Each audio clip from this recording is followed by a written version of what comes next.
Ош облусунда сиздерге окшогон 526 айыл бар. Бардыгынын көйгөйү бар. Бирөөндө мектеп жок, бирөөндө бала бакча жок, бирөөндө спорт зал жок, бирөөндө башка жок. Үмүттү үзбөйлү жакшылыктан.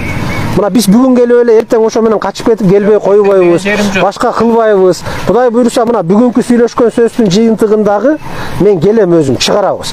Мына депке азыр мына район турат, деп турат. Булар кайсы жерлерге канча шагыл төгүлүш керек, кандай оор участкалар бар. Ошолорду тактап туруп канча эмесин чыгаралы, биз колдон келген жардамды беребиз. Райондон, областтан, башкадан таап туруп жазайлы. Бул жасала турган эле маселе, андай деле оор эмес. Жардам беребиз. Урматтуу мекендештер, сиз Москвада иштеп, кирди чыкты кызматына муктаж болсоңуз, биздин кызматтан пайдаланыңыз. Биздин компания эң акыркы үлгүдөгү унаалар менен камсыздалган. Салондо акысыз Wi-Fi бар, жана документтер жагынан жардам беребиз. Бизде көп жылдык тажрыйбасы бар айдоочулар иштейт. Байланыш үчүн номерлерибиз +7 926 725 38 85 +7 999 997 46 76. Карагылжа ушу район боюнча ушу бизде гана калыптыр да. Зал. Мана эми эки жакка чыгып жүрөбүз. Ошо азыр айыл өкмөт айтып атат, ошо залдын жоктугу ошо болуп атат. Анан ушу сизге мүмкүнчүлүктөн пайдаланып келип калыпсыз деп ошону айтып атабыз да. Анан эми мына жол жак маселени аксакалдар айтты, эми өзүңүз көрдүңүз. Эми айтып эле келип атабыз, эми жакшы болуп калса болот эле. Анан эми сиз деле куш келипсиз, биздин айылга анан көп иштерди аткарып атасыз. Тияктан көрүп атабыз да. Анан ошолордун катарында эми ушу биздин проблемаларды да бүтүрүп аткарып кетсеңиз жакшы болот эле. Анан эми мына жол эле эмес, катаал шарт деген жагы бар бизде. Эми биз азыр 5-6 ай кыш болуп атат бу жерде. Азыр мындан 1 километр чыксаңыз үстү жакта 25-30 түтүн бар. Андан аркынысы жайлоо. Эми баягы ата-бабабыз көнүп калган жер экен, эми жашоо уланып атат. Кудайга шүгүр. Кеткиңиздер жок бе? Эми кеткендер кетет, кетпегендер көнүп калганбыз, Кудайга шүгүр, тирилип болот. Анан кийин эми Сооронбай ака өзү келгенде өзүнө деле айттык эле, болбой калган, эми болот деп. Анан кийин мына высоковорье дегенибиз ал ишке ашпай калды. Ошолорду бүтүп берсеңиздер болот эле. Анан эми элдин эмелери ошол. Кыштын күнү келип кетиш, Карагылжага келип кетиш аябай эле кыйын. 20 болуш керек. Буйга 20. Буйга бизден паста турат. Азыр эми мындай. Сиздерди да көпкө кармабайлы. Мына Сары Бээ айылы деп атпайбызбы? Сары Бээ айылы Сары Бээликтерге эле керек. Биз чындыкты айталы, моюнга алалы. Муну башка жактан келип эч ким көтөрүп бербейт. Эч ким жазап бербейт, эч нерсе салып бербейт. Биз шуну мындай демилге көтөрөлү. Мына Кадамжай районунда Баткен облусунда Алга кадам деген программа иштеп атат. Алга кадам деген программа кылып, ошол эл өзү акчасын чогултуп, тоону тешип, канал салып, суу чыкпаган жерге канал менен суу алып барып чыгарып, ошол жерди бөлүп алып, азыр малина тигип, клубника тигип, ошол малина клубникасын сатып, бир топ иш жасап атышат. Анан мамлекет ошого жетпей калган акчасын берди, жардам деп. Азыр сиздерди жөн эле үмүткөр кылып алдап, мен кокуй укмуш деп кооз сөздү айтып кетип калсам деле колдон келет. Бирок мен андай кылгым келбей атат. Мына улуу орозонун күнүндө сиздерди үмүткөр кылбайлы.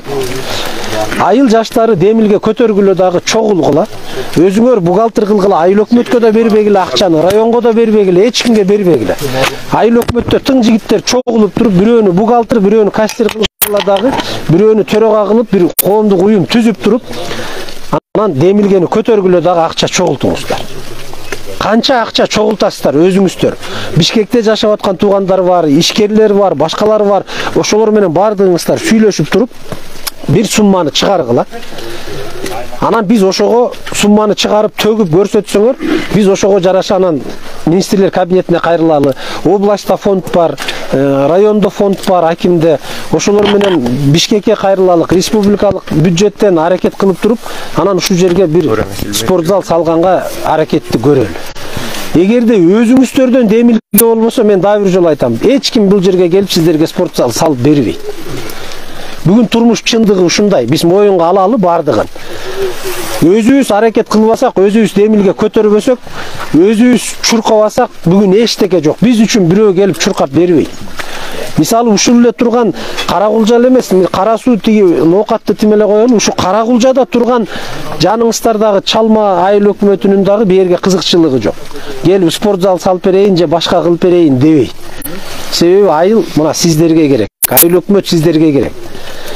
Ошон үчүн бардыгыңыздар бир демилге көтөрүп, ынтымак менен бир маселени көтөрүп чыксаңыздар, анан биз жардам берели. Ошентип оңой эле. Мамлекет качан кылып берет, мамлекет жасап бериш керек деп эле отура берсек, мамлекет эч жагына жетишпейт. Ош облусунда эле мен жана да мына кийинки айылда айттым. Ош облусунда сиздерге окшогон 526 айыл бар. Бардыгынын көйгөйү бар. Бирөөндө мектеп жок, бирөөндө бала бакча жок, бирөөндө спорт зал жок, бирөөндө башка жок. Ушундай маселелерди биз чогулуп алып эл жардам бергиле. Бизге көтөрүлүп жардам бергиле, анан кийин биз келебиз, ошол жардамга кошулабыз силердин демилгеге. Анан бардыгыбыз колдон келген аракет менен чечели бул маселени. Экинчи маселеси жол маселеси. Деп келди. Деп канча эмеңиз, мүмкүнчүлүк кандай бүгүнкү күндө? Мына жолдорду азыр келет, абалын көрүп атабыз. Азыр эми жерде погрузчик кечимдери бияка келгенде азыр немеде турат. Жана терек судачы. Азыр эми тынбай жамыр жааганы байланыштуу пока сүргөнгө невозможно болуп атат да. Токтосо эле кайра чыгат, ошол жерде даяр турат, кайра бияк көздөй кетет, жогору көздөйчү. Өйдө жакта азыр бир грейдер иштеп атат. Мына теректин тегерегинде иштеп атат. Азыр неме болса күн басылса дагы бияка тазалайт да эми. Биякта болуп атат техникалар. Азыр ал жакта бир бульдозер бар, бир немелер грейдер бар. Быйылкы жылга мүмкүнчүлүгүңүз кандай? Быйылкы жылга ушул асфальт салуу боюнча ушул Кара Таштын өзүнөн Талды сууга чейин 3 чакырым асфальт салынат. Быйылкы жылга кирди положение. Кирген, Тетуга кирген, Тетуга. Ал биздин өзүбүздөн бюджеттен средний ремонттан кирди жанагы. Анан Чалма жакта, Чалмага кире берсе 2 километр бар, Чалмадан чыккандан 2 километр бар жанагы ресторанга чейин. 4 чакырым якта. Ошондо менен Мурзаки Каракулжа жолунда 7 чакырым 200 бар. 7-2. 7-2 быйылкыга буйруса. Качан башталат? Эми анын проектин жасап атышат, чөм калып кетишкен да. Значит, мынагул орто 3 километр бүтөт, а? Жок, Кара Таштан Талды сууга чейин. Кара Таштан Талды сууга чейинки. Кийинки айылда Талды суу анан кийин Кара Ташта. Ошону 3 километр ал жагы кирет. Андан кийин Чалмадагы Чалманын 2 жак тарабы кирет 4 километр. 4-200 кирет. Айдан бери чыкканы көпүрөгө чейин ар жагы. Мырзаки Алайкы Каракулжа жолунда быйыл 7,5, а? 7-2 бар. Калган аймактарынчы мына ортодо таш кулап аткан, жанагындай кыйын болуп аткан жер, суу алып кеткен жерлерди оңдоо мүмкүнчүлүктөрү канча? Бул учурда оңдоого текшүү ремонт менен жасайбыз булардын баарын. Мына күн басылсанан кийин баягы таш кулап немелердин баарын таштар тазалап алып неметкенге башка неме айла жок алда эчтеке кыла албайбыз да. Өтө немеси тике да булардын баары. Жолдорду кеңейтип жанагындай кыйын жерлерин ачып түзөп оңдоп бергенге канча эме керек? Аларды бутуру тазалап турабыз, грейдер погрузчиктери мененчи. Түшкөн куюлмаларды, бирок жамыр жааган сайын түшөт да бул. Түшөт. Жамыр жааган сайын түшөт. Жамыр жааган сайын тазаланганга туура келет да. Бул жактын жолдору баары биякта деле ошондой, кетип атканда деле ошол жолдун баары баягы боорлор өтө тик болгондуктан жамыр жааганда деле тынбай таштар коюп жүрөт. Түшүндүм. Жол боюнча маселе эми мына асфальт бул жерге азыр жакын арада басылбайт. Биз муну ачык эле айталы. Сиздерди алда үмүткөр кылбайбыз. Мына быйыл 7,5 километр эми бул Мырзаки Алайкы Каракулжа жолу үчүн бул болбогон эле нерсе. Кичинекей бир жер басылат деген сөз. Акча ошого жараша. Мамлекеттин бюджети бүгүн ошондой болуп атат. Канакей Кудай омийинде бир сыйкычы таягыбыз болуп, бир жылда 70 километр жолго асфальт басып кое турган мүмкүнчүлүгүбүз болсо басып коет элек. Быйыл андай мүмкүнчүлүк жок. Эгер Кудай буйруса экономикабыз көтөрүлсө, өссө, жылдан жылга экономика көтөрүлүп өсө турган болсо, анда Кудай буйруса бир жылда 70 километр асфальт баса турган деңгээлге да жетебиз. Бирок жанагындай оңдоп түзөө иштерин, жанагындай суу алып кеткен жерлерин, таш түшкөн жерлерин оңдоп түзөөнү мына дептин башчысы турат. Чогулуп алып мен бу киши менен чогуу болом. Мына аким, первый зам аким турат. Бардыгыбыз ушул жерге жолду бир жакшы караганга аракетти кылабыз. Мен азыр келатып та мына сүйлөшүп келатам бу кишилер менен машинада. Бир топ жерлерин көрдүк. Кээ бир жерлеринен токтоп, биздин алдыбызда бир Ауди келатат, алып таштарды ыргытып, биздин балдар түшүп таштарды ыргытып ушундай болуп келдик. Жолду көрдүк. Кудай буйруса эми кышында да келип көргөм мен. Кышында да биякта жолдо калып аны да көргөнбүз азабын. жолду тазалап башка иштерин жасаганды Кудай буйрса мен жасатам. Бул кишиге минем мен бул кишиге мына. Анан бул кишиге колдон келген жардамды беребиз. Акчасынан, башкасынан, күйүүчү майынан, башкасынан жардам берип, техникасынан жардам берип, көбүрөөк эмени ушу жолго аракет кылабыз. Кышка чейин Кудай буйрса оңоп түзөп кармаганга. Жол боюнча ушундай. Анан спортзал боюнча жанагыл маселе. Эгер чогулуп туруп айыл жаштары бир уюм түзүп туруп, акчаны чогулткула, канчалык чогултуп берсеңер биз ошончолук кабинет, министрлер кабинетине кайрылабыз дагы жардам сурайбыз. Областтан, райондон дагы кошобуз, ишкерлерден кошолу жардам сурайлы, бир спортзал түшүргөнгө аракет кылалы. Бардыгыбыз чогуу. Анан келип эле мамлекет качан кылып берет деп эле жата берсеңиздер, дагы 30 жыл күтөсүңөр, жасалбайт. Мен ачык эле айтып коеюн, себеби андай мүмкүнчүлүк жок бүгүнкү күндө. Экономиканы мына көрүп атасыздар. Акырындан көтөрүп келатат. Мына акыркы 2 жыл, 3 жылдан бери аракетти көрүп атасыздар. Эми Кудай буйрса, мындан ары дагы өлкөбүздө тынчтык болсо, бөөдө кырсыктан тышкары болсок, биз жанагынтип көчөгө чыгып, митинг кылып, бири-бирибизди талкалай бербесек, эл ар ким өзүнүн жумушун кылса, дыйканчылыгын, мугалимдигин, дарыгерлигин, саясатчылыгын, мамлекеттик кызматкер өзүнүн мамлекеттик кызматын кыла турган болсо, өнүгөбүз, алдыга жылабыз.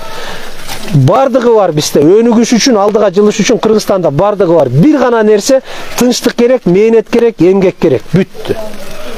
Ошого чогуу эмгектенели дагы айыл өкмөт. Шарт барбы? Жаштардан мына лидерлерди тапкыла, коомдук уюм түзгүлө, каттоодон өткөзгүлө, бухгалтер шайлагыла, кассир шайлагыла, акчаны топтоп туруп бизге кабар бергиле. Мен дагы аракетимди баштайм. Башка жактан акча тапканга, кошумча жардам бергенге. Сүйлөштүкпү? Sular olsa verinize. Yaman buna çok gördüm dep geldiniz. Gireydir çürüp şöyle tegizlep koybaydı. Tegizleyin dese taşı yıkılgan. Oşuğa çağılıp tökkөнгө çöntek uçuk eкен vakit bu. Oşo oblasttan kişine жардам болобу? Ona sizge okşoğun çoğunlar gele veret. Men kakıldap süyle verem. Şu kasalım var da. Ne desen akşam yok deydi. Selerkem yok deydi. Taşlarda gördünüz ha, oyrum alıp жүрүп sorga kelesiz. Bir ayda birden maşinalardan hata oylarını remont tutabız. Ата, мындай. Ошону тегиздетип, мен түшүндүм. Чагыл төктүрүп койсоңор, асфальтын деле кереги жок. Мен жанатан бери сиздин жаныңызда туруп, сөздөрүңүздү угуп атам. Сиздин үмүтүңүз үзүлүп баратат экен. Үзүлүп баратат. Үмүтсүз жалгыз шайтан дейт ата. Пенденин үмүтү тирүү адамдыкы эч убакта үзүлбөйт, үзүлбөш керек. Адам үмүтү үзүлгөн күнү аркы дүйнөгө кетиш керек. Ошон үчүн жашайбыз, тирүүбүз. Мен дагы сыйкырчы таягым болсо алып келип эле ушул жолго тийгизип койсом, бардык асфальт болуп бүтүп калса деп тилейм аке. Мен дагы ушулайга спортзал болуп калса экен, мектеп курулуп калса экен, башка болуп калса экен, ушуну жасап койсом экен деп тилейм. Бирок менин тилегим менен чыныгы жашоо, реалдуу жашоо бир кетпейт экен. Мындай кемчилик, ийгилик менен кетип атат. Кудай буйруса оңолобуз аке. Үмүттү үзбөйлү жакшылыктан. Мына биз бүгүн келип эле эртең ошо менен качып кетип келбей койбойбуз, башка кылбайбыз. Кудай буйруса мына бүгүнкү сүйлөшкөн сөздүн жыйынтыгындагы мен келем өзүм чыгарабыз. Мына депке азыр мына район турат, деп турат. Булар кайсы жерлерге канча шагыл төгүлүш керек? Кандай оор участкалар бар? Ошолорду тактап туруп канча эмесин чыгаралы, биз колдон келген жардамды беребиз. Райондон, областтан, башкадан таап туруп жазайлы. Бул жасала турган эле маселе, андай деле оор эмес. Баштар чыгып барганда. Көрдүк. Тартайын десе? Көрдүк. Үмүтүңүздү үзбөңүз аке. Үмүтүңүздү үзбөңүз. Сиз дагы жардам бериңиз, буйруса бизге. Чогуу жасайбыз, бүт бар. Болду онда рахмат, ушунчалык жаанда келгениңерге чоң рахмат. Малга сак болуңуздар,